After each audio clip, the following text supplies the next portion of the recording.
You know the sound of $1 billion holding its breath. It's a low, electric hum, like a hive of cyborg bees stuck in a refrigerator. That's the sound of my life. I'm standing in aisle 4 of the main server hall, listening to the relentless drone of the cooling fans fighting a Texas thunderstorm that's trying to tear the corrugated metal roof off this glorified warehouse. Outside, sky is turning that bruised purple color that means a tornado is thinking about touching down just to ruin my Tuesday. Inside, it's 68 degrees and smells like ozone, floor wax, and the ghost in the parking lot 10 minutes ago. My name is Linda. I'm 45. I have a lower back that clicks like a Geiger counter when it rains, and for the last 15 years, I've been the only reason half this county doesn't go dark. Officially, my title is Operations Manager. Unofficially, I'm the janitor of the internet, the nun of the network, the woman who crawls into the belly of the beast when the diesel generators start coughing up black smoke at 3:00 a.m. I'm not sitting here typing this out because I want a pity party. I'm typing this because sometimes you have to burn the village to save the forget the village. I just burned it. I watched the flames with a cold cup of gas station coffee in my hand. But before I tell you how I dismantled a dynasty with nothing but a ballpoint pen and a stack of federal compliance forms, do me a favor. Hit that subscribe button and give this a like. It helps the algorithm find the other tired souls out there who are one bad boss away from snapping. And trust me, we need the numbers. Done. Good. Let's get back to the grime. This place, let's call it Lone Star Data, wasn't always the backbone of the local economy. 15 years ago, it was a concrete box filled with rat droppings and outdated servers that looked like they belonged in a Soviet submarine. That was before the big blackout. You remember the one? The grid collapsed like a majestic souffle of incompetence. People were melting in their living rooms. The hospitals were running on fumes.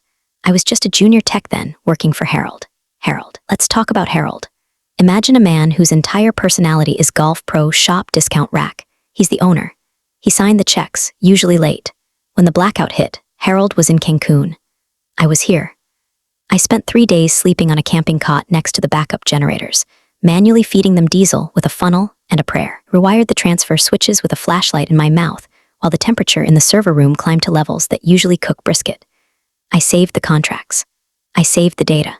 When the lights came back on, the county realized that while everything else failed, this ugly concrete box stayed online. That's when the contracts started rolling in. The regional hospital network, they store their patient records here. The 911 dispatch backup system, it's on rack 12. The refinery down the road that processes enough volatile chemicals to turn this town into a crater. Their safety monitoring systems run through my fiber optics. I built this. Not with money, Harold provided the capital barely, but with sweat, anxiety, and missed birthdays. I know every cable in the subfloor. I know which cooling unit rattles in B-Wing, Unit 4, bearing is shot, needs grease every second Tuesday. I know the names of the security guards' kids. I'm not just an employee, I'm the load-bearing wall. So, standing there this morning, listening to the thunder rattle the blast doors, I felt a strange kind of peace. It was the calm of competence. I checked the humidity sensors, steady at 45%. I checked the generator fuel levels, topped off. I was the captain of a ship that never moved but traveled the world at the speed of light, walked past the main compliance wall near the entrance. It's a boring stretch of drywall, covered in framed documents that nobody reads. State operating licenses, federal safety certifications, insurance liability waivers. It's the kind of paperwork that makes your eyes glaze over faster than a Krispy Kreme. But if you looked closely, and nobody ever did, especially not Harold, you'd see one name typed over and over again in the responsible operator field. Linda Miller, license #TX49201OP. That's me. In the eyes of the state of Texas, the Department of Homeland Security, Critical Infrastructure Division, and the insurance underwriters, I am this building. Harold owns the bricks and the land. I own the reliability. If this place catches fire, the fire marshal doesn't call Harold, he calls me. If the 911 system goes down and someone dies because an ambulance didn't show up, the subpoena comes to my house. I stared at my name on the wall, framed in cheap plastic. It felt heavy today. Maybe it was the storm. Maybe it was the fact that Harold had called a mysterious all-hands meeting for 10:00 a.m. He usually only shows up when he wants to show off his new truck or complain about the cost of electricity, as if I can negotiate with physics. "Hey, Becky," a voice called out. It was Mike, one of my lead techs. Good kid. Tattoos up to his neck, looks like he plays bass in a prison metal band, but he can splice fiber optic cable faster than a spider spins a web. The boss man is here, and he brought the prince. My stomach dropped. The Prince was our nickname for Brian, Harold's son. Brian had been away at university for 6 years, earning a 4-year business degree, assumed he was majoring in beer pong and failing intro to reality. Last time I saw him, he was 19, drunk, and trying to mine Bitcoin on a laptop he plugged into a critical medical server. I had to physically unplug him before he violated HIPAA laws and crashed the ER database. Is he wearing a suit? I asked Mike, taking a sip of my coffee. It was cold. It tasted like battery acid and regret. Worse, Mike grimaced. He's wearing a vest, fleece vest, and loafers with no socks. I sighed, the sound escaping me like air from a punctured tire. Patagonia vest or generic corporate giveaways? Patagonia. Branding visible from space. God help us, I muttered. I walked toward the conference room, my steel-toed boots clacking against the raised floor tiles. The server lights blinked their rhythmic green pulses in the dark, a digital heartbeat I'd kept alive for a decade and a half. I patted the side of server rack as I passed, a habit, like scratching a dog behind the ears. Good girl, keep running. I didn't know it yet, but that was the last time I'd walked that aisle as the person in charge. The storm outside was nothing compared to the Category 5 stupidity that was waiting for me behind the glass walls of the conference room. I adjusted my tool belt. Yes, I wear it to meetings. It intimidates the sales guys, and pushed the door open. Harold was sitting at the head of the table, looking like a tomato that was about to burst. He was grinning, that wide, fleshy grin he uses when he thinks he's about to bestow a great gift upon the peasants. And next to him sat Brian. Brian looked like he had been generated by an AI prompted with arrogant tech bro who listens to motivational podcasts. He was scrolling on his phone, not even looking up as the staff filed in. Smelled like expensive cologne and unearned confidence. Becky, come in, come in. Harold boomed, waving a hand that sported a gold pinky ring. Grab a seat. We've got big news, huge news for the family. I sat down, crossing my arms over my chest. The air conditioning in the conference room was always too cold, a sterile chill that seeped into your bones. I looked around the table. Mike was there, looking nervous. Sarah from billing was chewing her cuticle. Atmosphere was tense, vibrating with the unspoken knowledge that wealthy people only gather the workers for 2 reasons: to fire them or to tell them to work harder for the same money. So Harold started, leaning back and lacing his fingers over his stomach. As you all know, this place is my baby, but babies grow up, and so do sons. He clapped a hand on Brian's shoulder. Brian flinched slightly, then flashed a blindingly white smile that didn't reach his eyes. Brian here has finally finished his MBA, Harold announced, beaming. Top of his class at Well, he finished, and he's ready to take the reins. He's got fresh ideas, modern ideas. He's going to take Lone Star data into the future. I felt a prickle of irritation on the back of my neck. The future? I was currently keeping the present from melting down. What kind of future? I asked, my voice flat. Brian finally looked at me. His eyes were empty, like windows in a house nobody lives in. Optimization, Linda, he said. He said my name like it was a brand of generic detergent. Synergy, cloud-native pivoting. We're sitting on a gold mine of legacy infrastructure that needs to be disrupted. Disrupted. The favorite word of people who have never had to fix anything in their lives. We host the County 911 system, Brian, I said, keeping my temper on a leash. We don't disrupt. We sustain. Are the boring concrete foundation that keeps the house from falling down. Brian chuckled, a dry, condescending sound. That's the old way of thinking. That's utility thinking. We need platform thinking. Harold jumped in, sensing the friction. Now, Brian has a vision, and to help him execute that vision, we're making some structural changes. He looked at me. The grin faltered for a microsecond, then returned, plastered on with sweat and delusion. Becky, been a rock, a total rock. But Brian is going to take over as Director of Operations, effective immediately. The room went silent. The only sound was the hum of the servers through the glass and the blood rushing in my ears. Director of Operations, I repeated slowly. My job, we're not firing you. Harold said quickly, holding up his hands. God, no, we need your memory. You're the historian. We're moving you to a new role. Senior Compliance Archivist. Handle the paperwork, the documentation. Help Brian get up to speed, organize the files, make sure the audits are pretty. Compliance Archivist. He was putting me out to pasture. He was taking the keys to the engine room and handing me a coloring book. You want me to file papers, I said, the rage starting to simmer in my gut like a pot of chili left on the stove too long. It's a vital role, Brian piped up. Data governance is huge right now. Plus, need you to document all your little tribal knowledge. You know, get it out of your head and into the cloud so we can scale. Tribal knowledge. That's corporate speak for everything you learned through suffering that I want to steal so I can fire you later. I looked at Harold. 15 years. I had missed my niece's baptism because a transformer blew. I had spent Christmas Eve in the subfloor chasing a water leak. I had saved his ass more times than he had hairs on his head. Now I was being shoved into a corner so his son could play CEO. I felt something crack inside me. It wasn't a loud crack. It was quiet, like a bolt shearing off deep inside a machine. Okay, I said. Harold blinked. Okay, I repeated. I forced a smile. It felt like I was baring my teeth at a predator. If that's the direction you want to go, I'll handle the paperwork. Fantastic. Harold slapped the table. I knew you'd be a team player. Brian, you're in charge. Becky will show you the ropes. Brian checked his watch. Great. I have a lunch meeting, but maybe you can email me a summary of what you do all day. Keep it brief. Bullet points. I looked at the storm raging outside the window. I looked at the compliance wall where my name, Linda Miller, responsible operator, was the only thing standing between these idiots and a federal lawsuit. Sure, Brian, I said, my voice sweet as poisoned honey. I'll get right on the paperwork. I wasn't going to scream. I wasn't going to cry. I was going to do exactly what they asked. I was going to do the paperwork, every single page. And when I was done, they were going to wish I had just burned the building down instead. The meeting didn't end with a bang. It ended with a whimper of HR handouts. A nervous woman from Human Resources, department that consisted of one lady named Patty, who mostly planned the Christmas potluck and tracked PTO, slid a packet across the table to me. It was thick, printed on cheap paper that was still warm from the copier. The title page read, Job Description, Senior Compliance Archivist/Support Specialist.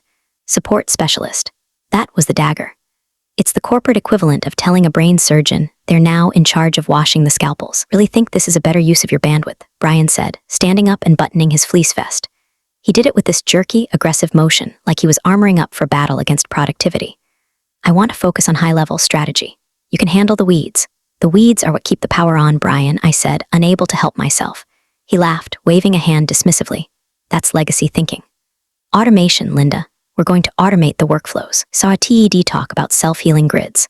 Why are we paying guys to watch gauges when an API can do it? Mike, my lead tech, looked at me with panic in his eyes. He knew. He knew that our grid was held together by spit, duct tape, and custom patches I wrote in 2012 that no API on Earth could interpret. If Brian tried to automate the cooling tower sequence, he'd likely cause a pressure explosion that would miss the parking lot with glycol. Just read the packet, Becky, Harold said, checking his phone. We've got a lunch reservation at the steakhouse. Brian's treating. Corporate card, of course, he winked. Oh, and by the way, those new growth contracts, the ones with the regional logistics hub, they absolutely loved the tour you gave their auditors last month. They kept mentioning how safe they felt knowing you were personally overseeing the transition. I froze. My hand hovered over the HR packet. They signed, I asked. Signed, sealed, delivered. Harold beamed. Biggest contract since the hospital. That's why we need Brian at the helm, to manage this new scale. But hey, your name is all over the safety addendums, so they're happy. It's a win-win, my name, again. So, I said slowly, trying to keep the tremor out of my voice. You sold them on my safety record, my operational protocols, and my personal oversight. And now you're removing me from operations. Brian rolled his eyes. You're still here, aren't you? You're the archivist. If we have a question, we'll ask. Don't be so dramatic, it's just a title change. The clients don't care who pushes the buttons as long as the lights stay green. Actually, I started, clients care very much about. Let's not get bogged down in semantics. Harold interrupted, standing up. We're celebrating. Come on, Brian, Patty. Get Becky set up in the new office. New office turned out to be a converted storage closet near the loading dock. It had no window, just a vent that rattled and smelled like diesel, exhaust from the delivery trucks. My desk was a folding table. My chair was one of those old fabric ones with a stain that looked suspiciously like taco sauce. I sat there for a long time, listening to the muffled sound of the data center through the wall. I could hear the hum of the transformers. I could feel the vibration in the floor. It was like being locked out of your own house while watching a stranger set up a meth lab in your living room. I opened the HR packet. It was insulting. A pay cut, commensurate with reduced responsibilities, and a list of duties that included organizing historical files, digitizing paper logs, and assisting the director with ad hoc scheduling. Ad hoc scheduling. I was going to be his secretary. I felt a hot tear track down my cheek, angrily wiped it away with the back of my hand, leaving a smudge of grease on my face. I don't cry. I fix things, but I couldn't fix this. You can't fix stupid when it owns 51% of the stock. My phone buzzed. It was a text from Mike.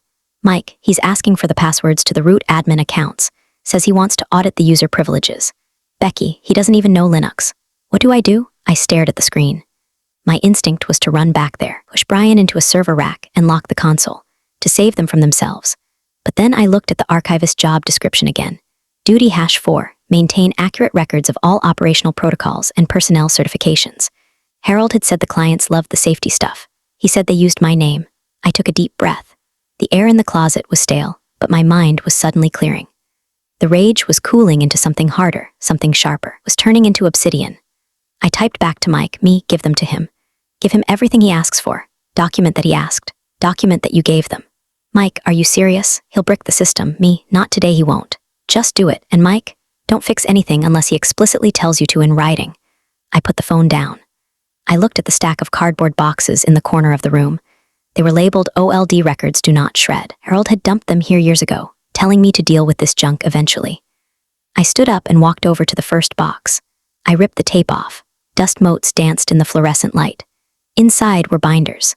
Thick, dusty binders with labels like FEMA Grant 2010, State Critical Infrastructure Filing 2015, and Hazardous Material Handling Protocols. I pulled out the FEMA binder. This was from the rebuild after the hurricane. It received a massive federal grant to harden the facility against disasters. Millions of dollars to upgrade the grid connection and install the military-grade generators. I flipped it open. There, on page 4, was the key personnel clause. Grant eligibility is contingent upon the continuous employment and oversight of a state-licensed master infrastructure operator, level 4 or higher, designated as the primary point of responsibility. Any change in key personnel must be reported to the Oversight Committee within 72 hours, potentially triggering a compliance review and funding clawback. I ran my finger over the signature at the bottom, Linda Miller.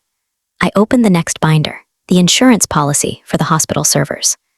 Clause 14B, continuity of expertise. Insured facility guarantees that all critical life safety systems are under the direct supervision of a certified operator with a minimum of 10 years' experience in medical data continuity.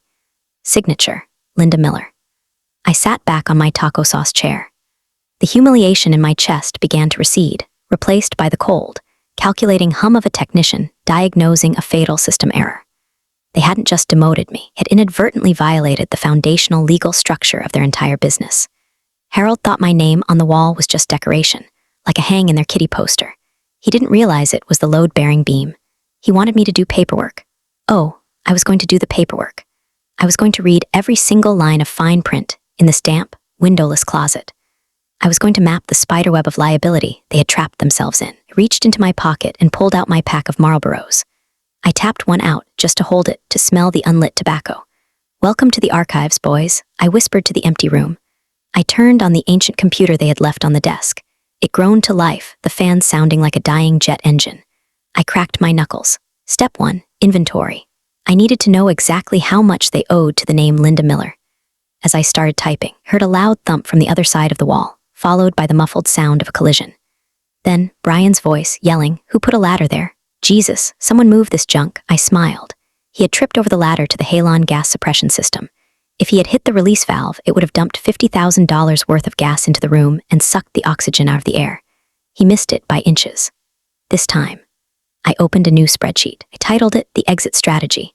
And then I started to work. Not for them, for me. That night, I didn't go straight home. I drove my beat-up car to a spot overlooking the reservoir. It's where the high-tension power lines cross the water, huge steel skeletons marching across the lake, carrying enough voltage to fry a dinosaur. I sat on the tailgate, smoking a cigarette, watching the red warning lights blink on top of the towers. Blink, blink, blink. Consistent, reliable, unlike my career. My phone buzzed in my pocket. It was a notification from my bank. Mortgage payment scheduled, $1,450. I groaned. That was the reality check. I couldn't just storm out, flip a table, and tell Brian to shove his Patagonia vest where the fiber optics don't shine. I had a mortgage on a small ranch house that still smelled like my dad's pipe tobacco. Had a mom in an assisted living facility 2 towns over that cost more per month than Brian probably spent on hair gel. Memory care, they called it. She didn't remember me half the time, but she remembered to ask if I was still working at that loud place with the nice Harold. If I quit, the health insurance vanished. If the health insurance vanished, Mom's meds went from expensive to bankruptcy. Harold knew this. That was the sickest part. Knew I was the breadwinner for a ghost family. He knew I was trapped by responsibility. That's why he felt safe handing my job to a kid who thought redundancy was a bad word. He thought I was a captive audience. I flicked my cigarette butt into a soda can in the truck bed. Not captive, I muttered, dormant. When I finally got home, I didn't turn on the TV. I cleared off the kitchen table. I had brought the compliance archivist work home with me. Technically, I wasn't supposed to take files off-site, but since I was now the archivist, who was going to stop me? Brian, he was probably busy trying to figure out how to expense a peloton to the company account. I laid out the photocopies I'd made. It was a mosaic of liability. I started with the state of Texas filings. Every year, we have to file a critical infrastructure resiliency plan. It details how we handle heat waves, hurricanes, and cyber attacks. I found the 2023 filing. Section 4.1, Operational Leadership. Designated Operator, Linda Miller. Qualifications, Master Electrician, Certified Data Center Professional, CDCP, FEMA Incident Command Level 3. I looked at the notes in the margin. Harold had written, make sure Becky's certs are attached, the inspector loves her. Then I moved to the client contracts. The hospital network one was the thickest. I flipped to the termination for cause section. Usually, this is boring legal boilerplate, but because we host patient data, the standards are incredibly high. Article 9, Breach of Confidence. The client reserves the right to immediate contract termination without penalty if the vendor fails to maintain qualified oversight as defined in Schedule A. I flipped to Schedule A, Qualified Oversight, defined as 24/7 availability of a named site reliability engineer with minimum 10 years experience in HIPAA-compliant environments. The only person in the building with 10 years experience was me. Mike had 4. Brian had 0. If I left, the hospital contract wasn't just voidable, it was a breach. They could sue for damages. I poured myself a glass of whiskey, cheap stuff, burns the throat in a good way. Kept reading. It got worse, or better, depending on how you looked at it. The EPA permits for the diesel generators, my name, the Homeland Security clearance for the refinery data, my background check. The massive tax break the county gave us for creating high-skilled jobs, contingent on retaining certified technical leadership. I sat back, the realization washing over me like ice water. Harold hadn't just built a business. He had built a house of cards. He had used my diploma as the glue. He honestly thought that because he owned the building, he owned the credibility. He didn't understand that in this industry, trust isn't transferred like a deed. It's attached to the person who knows which red button stops the meltdown. I looked at the clock. 2:00 a.m. My eyes were burning. I had a choice. Option A, I stay. I let Brian dismantle my work. I let him cut corners. I sign the papers he puts in front of me. I keep my health insurance, I keep my house, and I slowly die inside while watching the inevitable disaster unfold. When it crashes, they'll blame me anyway because I'm the archivist. Option B, I leave, I walk away. The contracts breach. The grants get clawed back. The hospital panics. The refinery pulls the plug. The company implodes. But if I did option B, I'd be nuking my own reputation too. Linda Miller, one who walked out and left the County 911 system vulnerable. I needed a third option. I needed an option C. I needed to make sure that when the house of cards fell, I was the one standing outside holding the wind machine, not the one trapped in the rubble. I took a sip of whiskey. A plan was starting to form. It was risky. It required me to play a game I hated, office politics. But I wasn't just a tech or a cable monkey anymore. I was the archivist, and I was going to archive the hell out of their incompetence. I grabbed a fresh notepad. I wrote, the paper trail. Step 1, document the transition of power. Make it undeniable that Brian is in charge. Step 2, let Brian be Brian. Do not interfere with his mistakes. Merely record them. Step 3, notify the stakeholders, not as a whistleblower, but as a dutiful compliance officer. I wasn't going to sabotage the servers. I didn't need to. Entropy would take care of that. I just needed to make sure the world knew exactly who was holding the wheel when the bus went off the cliff. I went to bed, but I didn't sleep. I lay there listening to the hum of my own refrigerator, thinking about the servers 10 miles away. They were running on my settings, my schedules, my logic. Tomorrow, Brian would start changing them. Good luck, kid, I whispered to the ceiling fan. Gonna need more than a Patagonia vest. The next morning, I arrived at work to find the break room replaced. The vending machine that dispensed lukewarm Mountain Dew and stale honey buns was gone. In its place was a gleaming chrome espresso machine that looked like it belonged on the International Space Station, and a basket of organic fruit that was already attracting fruit flies. It's about wellness, Brian announced. He was standing in the middle of the control room, holding a tiny cup of espresso that looked ridiculous in his hand. He had swapped the vest for a slim-fit dress shirt that was unbuttoned one button too far. We need to fuel our bodies if we want to fuel the data economy. Mike was standing by the console, looking like he wanted to murder someone with a crimping tool. He caught my eye and subtly tilted his head toward the main monitoring screen. I looked up. The temperature set points for the server halls had been changed. 15 years, we ran the halls at 68 degrees Fahrenheit. It's conservative, sure. Google runs hotter. but our equipment is a mix of new blades and old iron that gets cranky if it sweats. The screen now read, target, 78 degrees F. I walked over, my boots heavy on the floor. Brian, I said, keeping my voice neutral. Why are the halls set to 78? He smiled, a condescending tilt of the lips. Efficiencies, Linda. Read a white paper from Facebook. They run their centers warmer to save on cooling costs. We're wasting thousands a month chilling this place like a meat locker. I'm optimizing the OpEx. I took a deep breath. Facebook designs their own custom servers to handle heat. We are running legacy Dell racks from 2016 and the 911 dispatch mainframe, which is essentially a toaster oven with a hard drive. If you run them at 78 in a Texas July, inlet temperature will spike to 90 in the hot aisles. It's fine, he dismissed me, turning back to the espresso machine. The sensors will alert us if it gets critical. We need to be lean.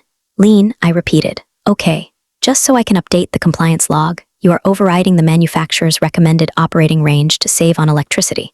I'm modernizing our sustainability profile, he corrected. Write that down. Got it, I said, pulled out my notepad and wrote. 09:15 a.m. Director Brian increases temp to 78F against advice of technical staff. Cited Facebook white paper as justification for ignoring Dell thermal specs. Later that afternoon, the real test came. I was in my closet office, scanning the original deed to the property. Fun fact. Harold put the land in a separate LLC to dodge taxes, which might be interesting later, when the floor vibrated. Was a deep, rhythmic thrumming. The kind you feel in your teeth. I knew that feeling. It was the number 3 generator doing its weekly exercise cycle. Every Wednesday at 2:00 p.m., the system automatically fires up the massive diesel engines to make sure they work. It runs for 30 minutes, then shuts down. Suddenly, the vibration stopped, abruptly, like a heart attack. I waited for the restart. Nothing. I grabbed my radio, force of habit. Remembered I was an archivist. I put it down. I sat on my hands. Do not fix it. Do not fix it. 2 minutes later, my door flew open. It was Mike. He was pale. He shut it off, Mike gasped. Who? Brian. He walked out to the generator yard and hit the emergency manual stop on number 3 while it was spooling up. Why? I stood up, forgetting my vow of silence. He said it was noise pollution during his conference call with the investors. He said we don't need to run them every week, that once a month is enough to save diesel. My blood ran cold. Mike, if you don't run those engines weekly, the seals dry out, the fuel separates, and if you emergency stop a diesel engine under load without a cool-down cycle, you can warp the cylinder heads. I know, Mike yelled. I told him that. He told me to stop being a mechanic and start being a visionary. I closed my eyes. Warped cylinder head meant a $40,000 repair and 3 weeks of downtime. If we lost mains power during those 3 weeks, we'd be down to N+1 redundancy. If another generator failed, the hospital would go dark. Did you log it? I asked Mike. What? Did you log it? I know, I came straight here. Go back to the console, I ordered, my voice turning into the steel whip I used to run this place with. Open the incident ticket. I'd exactly this. Director manually executed e-stop on generator 3 during active load test to reduce noise levels. Potential damage to cylinder heads unassessed. Routine maintenance schedule canceled by director order. Do it now. Mike stared at me. Becky, he's going to break it all. I know, I said, sitting back down and picking up my scanning wand. That's why we need the receipts. Go. Mike ran out. I sat there, shaking. This wasn't funny anymore. Wasn't just the office-style incompetence. This was negligence. I looked at the phone on my desk. I picked up the receiver and dialed a number I knew by heart. It wasn't Harold. It wasn't Brian. It was Gary, the facilities manager at the regional hospital network. We had shared beers at industry conferences for a decade. He trusted me. Lone Star Data, this is the archives, I said when he answered. Becky? Gary's voice was warm. Archives. What the hell are you doing there? I thought you were running the show. Changes, Gary. Exciting changes, I said, keeping my voice bright and fake. Listen, I'm just updating our contact logs for the new director, Brian. I wanted to confirm your current emergency escalation protocols. Sure, same as always. Call me, then the CIO. Great, I said. And just a heads up, since I'm in a non-operational role now, all those automated alerts about generator health and thermal variances, they're going to Brian now. I won't be verifying them before they get to you. There was a silence on the line, a long, heavy silence. Wait, Gary said, you're not verifying the alerts? Nope, I'm strictly paperwork now. Brian is streamlining the process. He's very focused on efficiencies, like reducing generator test cycles. Another silence. He's reducing the test cycles. Gary's voice lost its warmth. It became very sharp. Just to save diesel, it's very green. Anyway, I just wanted to make sure you knew to look out for emails from Brian's CEO at Lone Starcom. Have a great day, Gary. I hung up before he could ask more. I stared at the phone. I had just lit the fuse. Gary wasn't going to let that slide. The hospital didn't care about green, they cared about keeping ventilators running. I looked at my spreadsheet. Step 3, notify stakeholders. Check. Now, I just had to wait for the heat to rise. Literally, by Friday, the data center smelled like hot plastic and impending doom. The temperature in the cold aisles was creeping up to 74 degrees. The servers were spinning their fans at maximum RPM, screaming like a jet taking off inside a library. Brian was walking around with noise-canceling headphones, oblivious to the mechanical agony surrounding him. I was in my digitizing a stack of invoices from 2018 when Harold waltzed in. He looked flushed, a sheen of sweat on his forehead. Hot in here, huh? He chuckled, wiping his brow with a silk handkerchief. It's 78 degrees, Harold. Physics doesn't negotiate, I said, not looking up from the scanner. Right. Brian's tuning the PID loops, it'll settle out. He sat on the edge of my folding table, making it groan. So, Becky, we have a little hiccup. A hiccup. Insurance renewals. And the state certification for the fire suppression system. Apparently, the paperwork needs a certified master operator signature. Bureaucracy, right? He slid a stack of papers across the table. They were flagged with little yellow sticky notes that said sign here. I looked at the top document. It was an attestation to the state fire marshal that the halon system had been inspected and was fully operational. System Brian almost tripped over with a ladder, I asked. He didn't trip, he interacted with it. Look, we need this filed by 5:00 p.m. or the county pulls our occupancy permit. Brian's certification is pending. You know how slow the state board is. Brian's certification wasn't pending. Brian couldn't distinguish a fire suppression nozzle from a bidet. So you want me to sign, I said, picking up the pen. As the responsible operator. Exactly, just for this quarter. Until Brian gets his paperwork sorted. You're still an employee, technically you still have the license. Help us out for old time's sake. We're a family. I looked at the paper. If I signed this and there was a fire and the system failed because Brian had fired the maintenance vendor, which I suspected he had, I would be the one going to jail for negligence. Not Harold, not Brian, me. They weren't just using my past work. We're trying to mortgage my future freedom to cover their present incompetence. I looked at Harold. He had a piece of spinach stuck in his teeth. He looked at me like I was a trusted appliance. A toaster that would always make toast, even if you threw it in the bathtub. I need to review these, I said, putting the pen down. Review? It's standard boilerplate. You wrote half of it. Harold's smile tightened. Come on, Becky. Don't be difficult. The investors are coming Monday. Need a clean dashboard. I'll have it on your desk by 4:00, I lied. Harold hesitated, then patted my shoulder. Good girl. I knew we could count on you. We're all gonna be rich, Becky. Just ride the wave. He left. I stared at the papers. I felt a cold rage that was cleaner and sharper than anything I'd felt before. It was the clarity of a sniper adjusting for windage. I grabbed my phone, needed to know exactly what Brian had done to the fire system maintenance contract. I logged into the accounting server, which they hadn't revoked my access to, because they forgot I set it up. I searched for safety first fire protection. Status, canceled. Note from director, vendor 2 expensive. Switching to Jim's Fire and Lawn bundled service. Jim's Fire and Lawn. He had hired a landscaper to maintain $1 million inert gas suppression system. I started laughing, a dry, hacking laugh that sounded like a generator trying to start with no fuel. If I signed that paper, I was committing fraud. But if I didn't sign it, I looked at the life after Todd's funeral comment in the prompt. I needed that level of twisted energy. I didn't sign it. Instead, I took a red Sharpie. On the signature line, I drew a small, precise picture of a middle finger. Then I shredded the document. But I wasn't done. Needed to make sure they couldn't forge it. I opened the digital file on the server, the PDF template they used. I opened it in a hex editor. I corrupted the header data just enough so that it would look fine as a thumbnail, but would crash any printer that tried to print it. Then I sent an email to the state fire marshal's office. A friendly inquiry from my personal email. Subject: clarification on operator status Lone Star data. Whom it may concern. I am writing to formally update my employment status. As of Tuesday, I have been reassigned to a clerical role and no longer have operational oversight or authority at the Lone Star facility. Please advise on the necessary forms to remove my license from the site's active compliance roster immediately. I hit send. That email was a tactical nuke. The fire marshal doesn't play around. Once they knew the site had no licensed operator, the clock would start ticking, 72 hours to fix it or they shut the building down. I walked out to my truck. I needed supplies. I wasn't going to just leave. I was going to give them a parting gift. I drove to the hardware store. I bought a tube of industrial-strength epoxy and a bag of glitter, fine, craft-grade glitter. The kind that you never, ever get out. I drove back. The parking lot was empty except for Brian's Tesla. It was probably inside optimizing the janitorial schedule. I walked into the server room. The heat hit me. It was definitely 78 degrees. I walked to the main admin console, the physical keyboard and mouse that controlled the master system. I squeezed a tiny bead of epoxy into the USB ports, just enough to gum them up. Then I sprinkled a pinch of glitter into the gaps between the keys. Petty? Yes. Effective? No. Satisfying? God, yes. The real sabotage wasn't the glitter. It was the silence.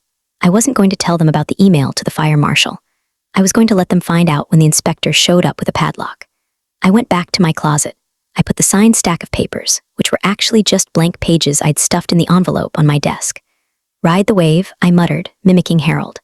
I opened a can of sriracha peas, my stress snack, and crunched down on one. Burn was good. It reminded me I was still alive. Monday was going to be a bloodbath, and I had a front row seat. The weekend passed like a kidney stone, painful and slow. I spent it drinking cheap beer on my porch, watching the bugs zap themselves into oblivion on the bug zapper. Zap, another one gone. Zap, just like my career. On Sunday night, I got a text from Gary, the hospital facilities guy. Gary, we need to talk. Off the record. Waffle House on I-35. 6 a.m., Waffle House.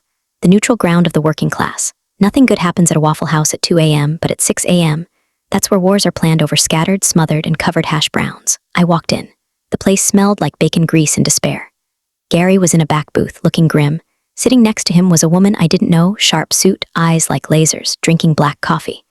Becky, Gary nodded. This is Alina. She represents the infrastructure investment fund that owns the land next to the refinery. I sat down. Infrastructure fund? Sounds fancy. Do you guys pay for overtime, or do you just offer exposure? Alina didn't smile. We pay for competence, Miss Miller. Gary tells me you're the reason the hospital data didn't corrupt during the 2021 freeze. I kept the generators running with a hairdryer and a prayer, I said, flagging down a waitress. Coffee. I'm in 4 drip if you have it. We're building a new Tier 4 facility, Alina said, cutting to the chase. 5 miles from Lone Star. We break ground in 2 months. But we have a problem. We don't have an ops lead who knows the local grid quirks. And Gary added, dipping a piece of toast into his yolk, I told Alina that if Lone Star goes down, which, based on your phone call, I assume is imminent, hospital is going to trigger the emergency pourability clause in our contract. We'll need a new host. Immediately, I looked at them. This wasn't a job interview. It was a mutiny. Harold thinks he owns the clients, I said, pouring sugar into my coffee until it was basically syrup. He thinks because they signed a piece of paper, they're stuck. Contracts have performance clauses, Alina said. If the responsible operator withdraws, the risk profile changes. Gary's legal team is already drafting the breach notice. But we need to know, are you really out? I looked at the grease stains on the table. I thought about Brian and his fleece vest. I thought about the landscaper maintaining the fire system. I thought about Harold calling me family while picking my pocket. I'm not just out, I said. I'm gone. I sent the withdrawal notice to the fire marshal on Friday. Gary choked on his toast. You called the fire marshal, clarified my employment status. I smiled innocently. I'm just a compliance archivist, Gary. I can't be responsible for life safety systems. That would be dishonest. Alina actually smiled then. It was a terrifying, shark-like smile. So on Monday, when the inspector shows up, Harold will be holding an empty bag, I finished. We can offer you a signing bonus, Alina said, sliding a napkin across the table. She had written a number on it. I looked at the number. It was more than I made in 3 years at Lone Star. Plus full autonomy, she added. No sons, no golf buddies. You run the floor, we write the checks. I picked up the napkin. I want to bring my lead tech Mike and Sarah from billing. She knows where the bodies are buried. Done, Alina said. One more thing, I said, tearing the napkin into shreds and dropping them into the ashtray.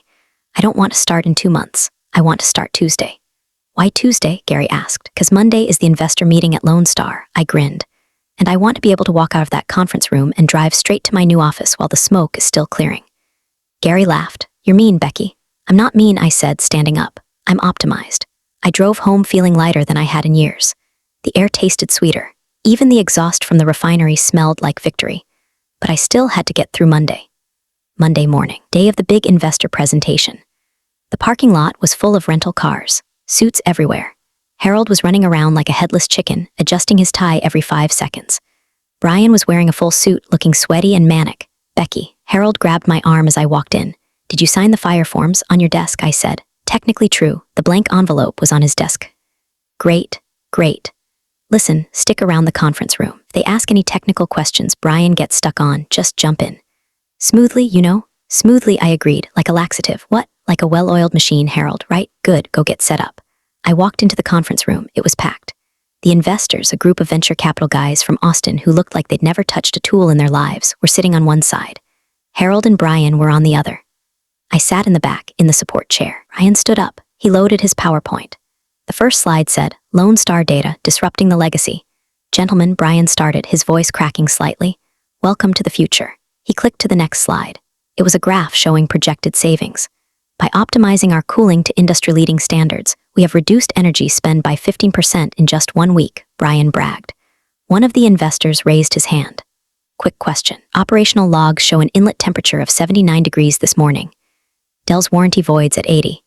Isn't that cutting it close? Brian froze. He looked at me. I smiled. I didn't say a word.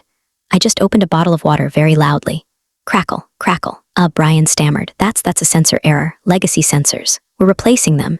And the generator maintenance, another investor asked. We saw a reduction in fuel costs. Does that mean you're running fewer tests? We're running smarter tests, Brian said, sweating now. The door opened. Everyone turned. It wasn't the catering. It was a man in a blue windbreaker with a badge on his chest. State Fire Marshal. Behind him was Gary. And behind Gary was a process server holding a stack of legal papers. Harold Jenkins, the fire marshal, barked. Harold stood up, pale as a sheet. Yes, we're in a meeting. I'm shutting you down, the marshal said, stepping into the room. We received notice that your responsible operator has withdrawn. You are operating a critical infrastructure facility without a licensed supervisor. You have 0 minutes to comply. The room went dead silent. The only sound was the hum of the projector fan. Harold looked at the marshal, then he looked at Brian. Then, slowly, terrifyingly, he looked at me. Becky, he whispered. I stood up. I smoothed out my Carhartt pants. Actually, I said, my voice carrying clearly across the room. It's Miss Miller. And I believe my exit interview is overdue. The silence in the conference room was so heavy you could have bagged it and sold it as weighted blankets. The fire marshal, a guy named Rick who looked like he ate concrete for breakfast, stood with his arms crossed. The investors were looking at their phones, probably texting their lawyers to pull out the funding. Harold, bless his heart, tried to play it off. Rick, buddy. Harold walked around the table, arms open. There's been a misunderstanding. A clerical error. Becky, Miss Miller is right here. She's our senior. She's here. He turned to me, his eyes pleading. Becky, tell him. Tell him you're still the responsible operator. It's just a title change, right? You're still supervising the floor. This was it. The moment. I looked at Brian. He was slumped in his chair, the disruptor deflated. I looked at the investors.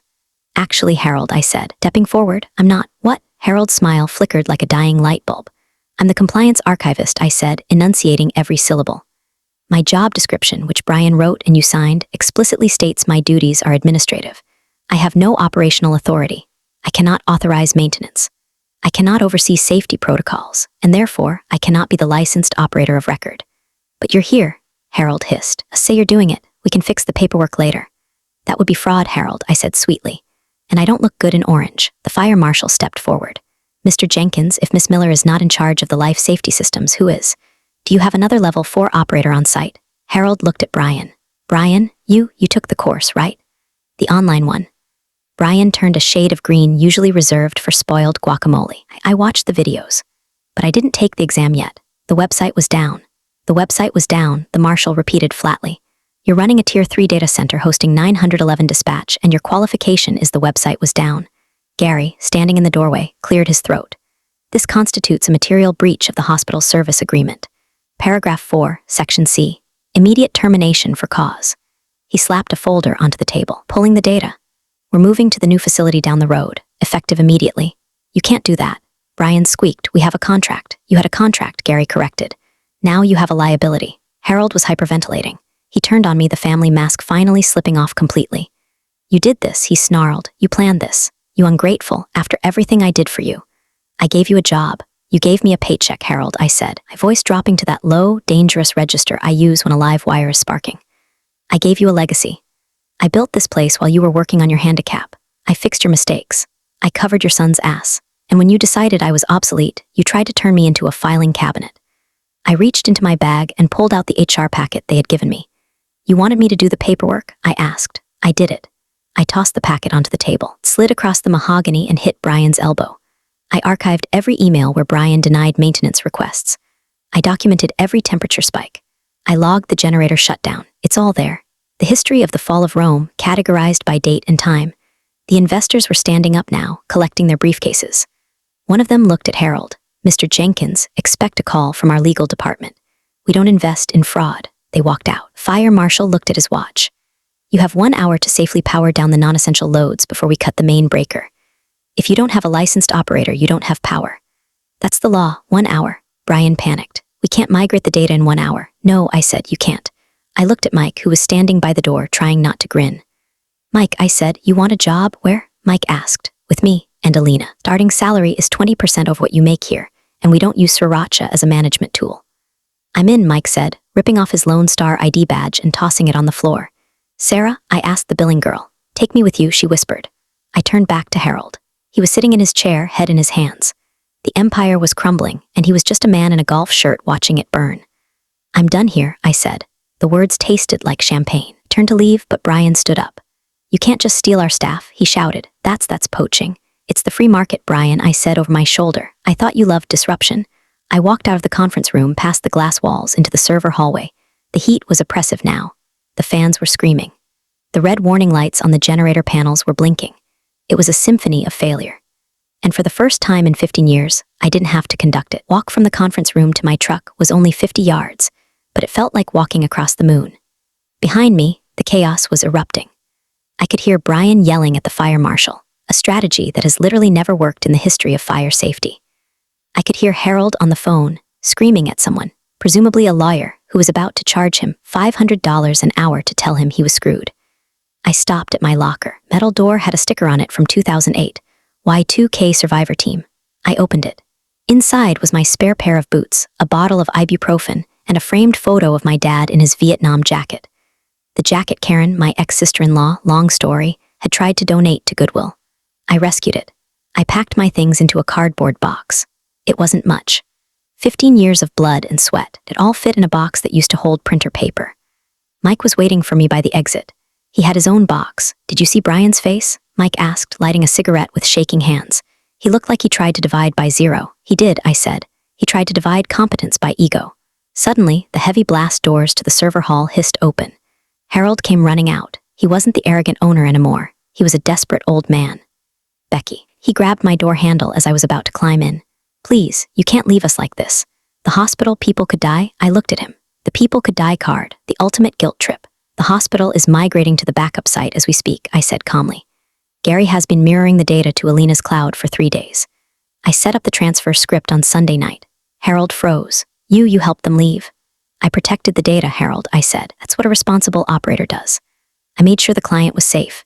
Even if it meant cutting you out. I'll double your salary, he begged, triple it. Just tell Rick you're back in charge. We can fix the cooling. I'll fire Brian, I swear I'll fire him right now. I looked at the building, the beige metal siding.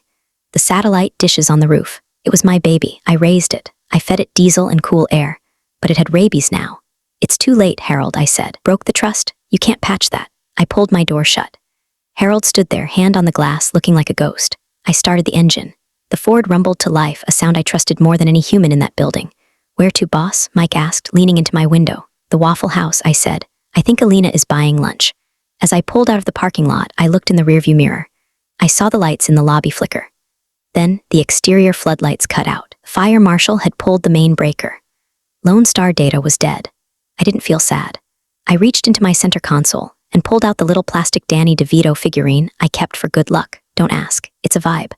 I set him on the dashboard. So anyway, I started narrating to the imaginary Reddit audience in my head. That's how I became the CEO of a rival data center, before I even officially quit the old one. My phone buzzed. It was a notification from the neighborhood app. Alert, power fluctuations reported in the industrial park. AC repair crews dispatched. I laughed. But the story wasn't quite over. There was one loose end. My mom. Harold paid for her care facility's corporate discount plan. It was a perk of the job. If I quit, the rate doubled. I pulled into the Waffle House parking lot. Alina's black SUV was there. I walked in. Alina was on her laptop. Hospital migration is 90% complete, she said without looking up. 0 packet loss. You're good, Miller. I have a condition, I said, sitting down. Another one, my mom, she's in the Shady Oaks Memory Care Center. Harold was covering the premium. Alina stopped typing. She looked at me. We own Shady Oaks, she said. I blinked. You own the nursing home? Our fund invests in critical infrastructure, Alina shrugged. Healthcare, data, energy, we own the building. I'll flag her account as executive family. She won't pay a dime. I felt the last knot of tension in my chest loosen. It unspooled like a wire coming off a reel. I started to cry, just a little. Ugly, silent tears that smelled like relief and hash browns. Okay, I choked out. Okay. Pull yourself together, director, Alina said, sliding a coffee toward me. We have a groundbreaking ceremony on Tuesday, and I need you to approve the generator specs. Hear you like them loud. I like them reliable. I wiped my eyes. Good, because Brian is currently trying to restart Lone Star's backup generators, and she checked her phone. Yup, he just blew the head gasket on number 3. I took a sip of coffee. Told him, I whispered. It's been 3 months since the Great Texas Data Massacre. Lone Star Data is currently a spirit Halloween store. I'm not joking. They liquidated the servers for scrap metal. Now you can buy a sexy nurse costume where the 911 mainframe used to sit. Harold declared bankruptcy and moved to Florida to start a crypto consulting firm, which I assume is just him yelling at clouds about blockchain. Brian, last I heard, he's trying to become a lifestyle influencer on TikTok. His handle is at The Disruptor, and he posts videos of himself taking ice baths and talking about mindset. Gets about 12 views per video. One of them is me, watching from a burner account just to feel something. As for me, I'm sitting in the control room of TexCore 1, the new facility. It's beautiful. The floors are white anti-static tiles. The servers are brand new blades that hum in perfect harmony. The temperature is a crisp 68 degrees. Mike is the floor manager. He's allowed to wear shorts, but he has to cover the prison tattoos when clients visit. Fair trade, we absorbed 95% of Lone Star's clients. The transition was seamless because, well, I had the passwords. But here's the twisted part. The part you clicked for. Remember that life after Todd's funeral Pinterest board mentioned in the prompt? Well, I found something better. When we bought the scrap assets from Lone Star's liquidation auction, for pennies on the dollar, I got my old hard drive back. And on it, I found the automated backups from Brian's laptop that he had accidentally synced to the main server because he didn't understand directory paths. It wasn't just business plans. It was his search history. How to fake a FEMA certification. Can you run a diesel generator on vegetable oil? Is it illegal to delete safety logs? Danny DeVito back tattoo cost. Wait, that last one was real? I thought the prompt was joking. No, the kid really wanted a Danny DeVito tattoo. Why? I don't know. Maybe he thought it was ironic. I didn't leak the logs. That would be petty. Instead, I printed the vegetable oil search query, framed it, and mailed it to the State Board of Professional Engineers with an anonymous note. Just in case he ever tries to get a license again. I also sent a gift basket to his mom, Harold's ex-wife, Linda. Contained a bottle of that expensive MLM essential oil she loves, thieves, ironic, and a printout of Harold's hidden Cayman Island account numbers that I found in the old records box. I hear the divorce settlement reopening is going to be spicy. So here I am, 45 years old, simple tech turned director of operations. I spend my evenings listening to ASMR videos of server fans spinning up. It soothes me. It sounds like money. It sounds like competence. The other day, a new intern asked me what my secret to success was. I looked at him, took a drag of my cigarette, and said, "Kid, never let them turn you into paperwork. And always know where the manual kill switch is." He nodded, terrified. I went back to my screens, all green, all stable. I own the lights now. And nobody, not a single soul, is ever going to turn them off without asking me first. We're all healed. Appreciate you sticking around, you wise old rebels. Smash that subscribe button, or this fossil might just cause another epic fiasco.